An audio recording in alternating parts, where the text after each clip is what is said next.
नमस्कार, रमा रसोई में आप सभी का स्वागत है। आज मैं आपको गोंद के लड्डू बनाकर दिखाने जा रही हूँ। सामग्री हमने इस प्रकार दी है। सबसे पहले दिखाते हैं गोंद। ये है किशमिश, ये है काजू, ये बादाम और ये है खरबूजे के बीज, ये है गुड़ और ये है मखाना। ये सारी चीज़ें हमने 50-50 ग्राम के हिसाब से ले रखी है। गुड़ हमारा 250 ग्राम है और घी जितना लगेगा, ये हाफ केजी घी है, जितना इसमें लगेगा उतना लगाएंगे। तो सबसे पहले हम कढ़ाई में डालेंगे 2 से 3 चम्मच देसी घी।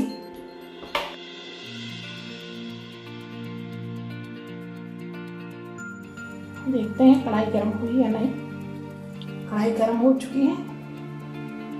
अब हम इसमें गोंद डालेंगे। गोंद एक साथ नहीं भूनेंगे, थोड़ा थोड़ा गोंद डालते जाएंगे, 1-2 चम्मच।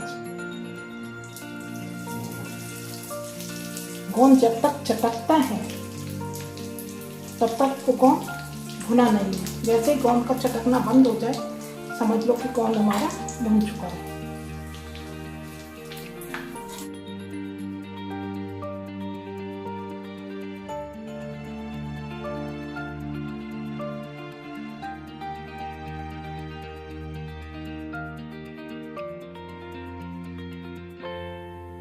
अब इसी कढ़ाई में जो हमने बादाम भिगो के और छील के रखे हैं, वो सारे बादाम भी इसी में घी में भून लेते हैं।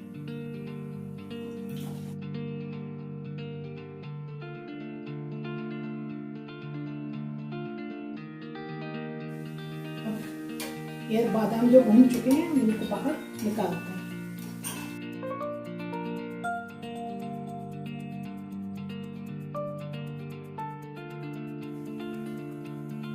इसी घी में हम काजू भून रहे हैं। भूनने के बाद में मेवा किसी भी चीज़ में डालते हैं तो उसका स्वाद भी बढ़ जाता है। लड्डू हो, कतली हो या और कोई भी मिठाई बनाए तो मेवा भून के डालने से वो काफ़ी समय तक चलती रहती है।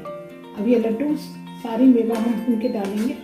महीने, 2 महीने, 3 महीने, यानी कि पूरी सर्दी भी आप रख के खा सकते हैं।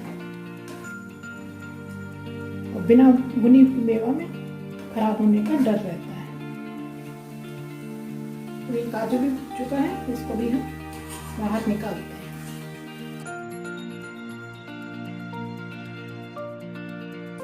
काजू बहुत जल्दी भुन जाते हैं, लेकिन इनको मध्यम आंच पे ही क्या स्लो पे भूनना चाहिए, गैस को बिल्कुल कम करके।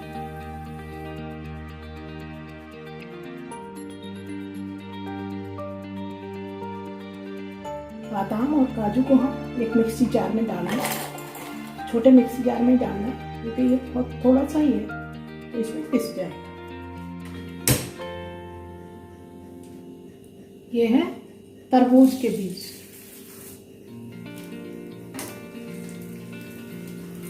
ये इस तरह के बीज खरबूजे के हों, तरबूज के हों, किसी भी चीज के होते हैं तो बहुत तेज चटकते हैं। इसमें ही हम खरबूजे के बीज भी डाल देना है।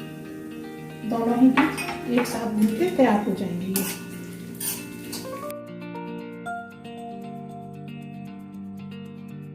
अब ये बीज हो चुके हैं। इसमें ही हम डालते हैं किशमिश।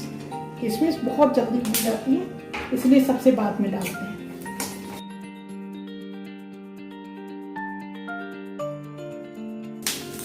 इसमें ही डालेंगे गरी का बुरादा।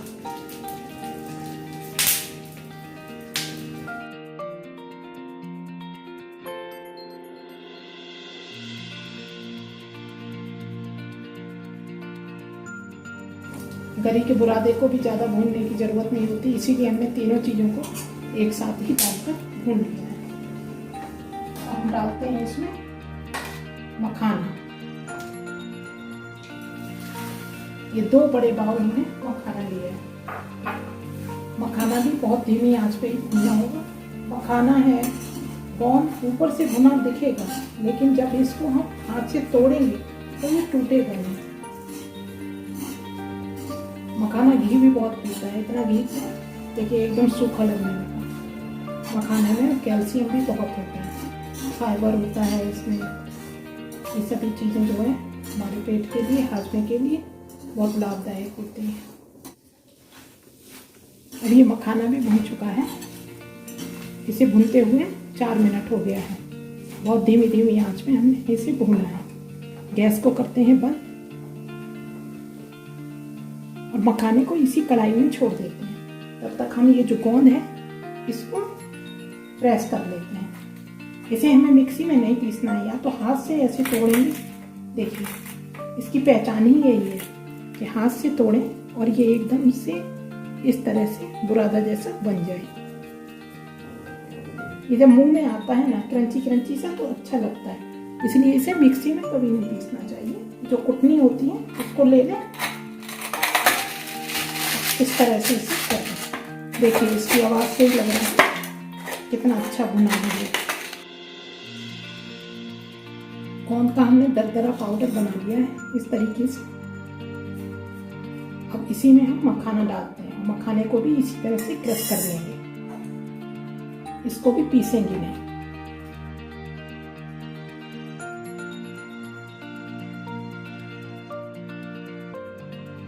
देखिए मखाना भी इतना अच्छा हो गया है कि अपने आप एकदम पिसता हुआ चला जाएगा। इसको भी दरदरा ही रखेंगे, बहुत बारीक नहीं करेंगे। इसे भी ये लड्डू खाते समय मुंह में ये इस तरह से चीज़ें आती हैं तो अच्छी लगती हैं।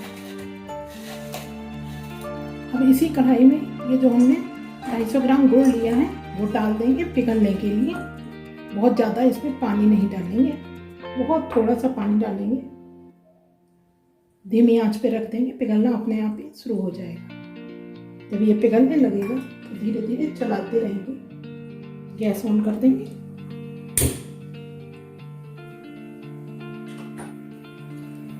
देखिए गुड़ हमारा पिघलना शुरू हो गया है। इसकी हमें चाशनी नहीं बनानी होती है, बस ये आपस में मिल जाएगा। फिर हम आपको दिखाते हैं।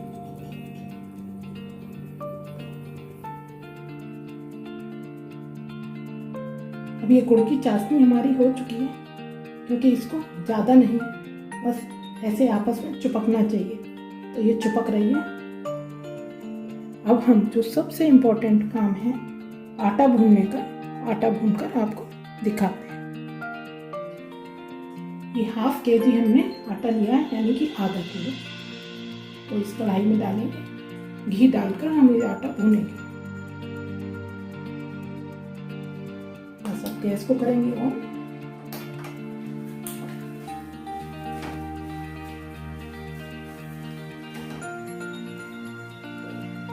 देखिए आटा हमारा भून चुका है।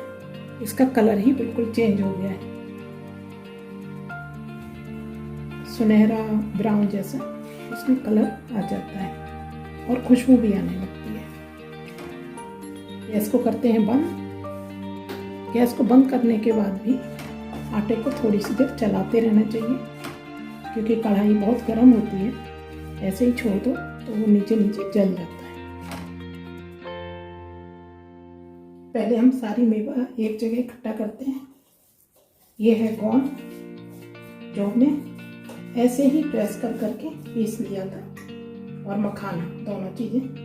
और ये है बादाम और काजू। इसको भी दरदरा ही पीसा है। ये है खरबूजा का बीज और तरबूज के बीज, सारी मेवा फ्राई की है। और इसी में डालते हैं इलायची का पाउडर। ये 2 चम्मच है इलायची पाउडर, खाने की 2 चम्मच। इससे चीज हजम भी हो जाती है और खुशबू भी बढ़ जाती है। इसके अंदर जो भी मेवा डालिए वो सब फायदे के अनुसार डालिए। मखाना जो है हमारे हाजमे के लिए बहुत अच्छा होता है। बादाम हमारी मेमोरी को बढ़ाता है और हमारे इम्यूनिटी सिस्टम को भी मजबूत करता है। खरबूजे के बीज भी हाजमे के लिए बहुत फायदेमंद होते हैं। और इन सब मेवाओं के अंदर कैल्शियम, फास्फोरस, इस तरह के सारे विटामिन होते हैं। इसलिए ड्राई फ्रूट सबसे ज़्यादा फायदा करता है। पहले हम इसको आपस में मिला लेंगे, उसके बाद में आटे को मिलाएंगे। इसमें सबसे इम्पोर्टेंट है जिससे ये बनेगा, गोंद, गुड़ और गेहूं का आटा। ये मेवा मिल चुकी है, तो हम इसमें ये आटा मिला देंगे।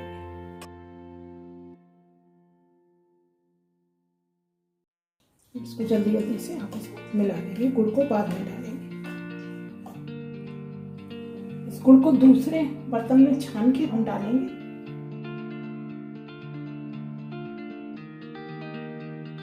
अभी ये गर्म है, इसलिए हम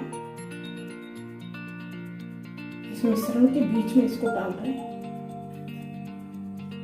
अब इसे जल्दी जल्दी मिला लेंगे, इससे ये ठंडा नहीं होने पाए। एकदम ठंडा हो जाने के बाद में किसी भी चाशनी की चीज ठीक से बन नहीं पाती।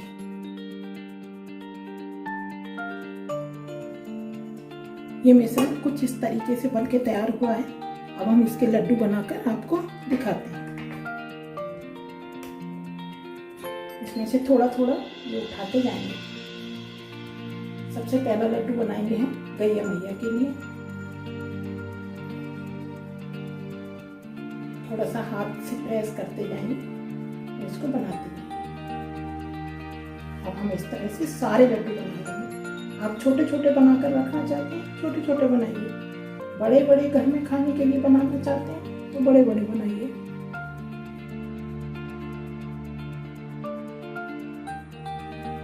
देखिए इस तरीके से ये बन गई।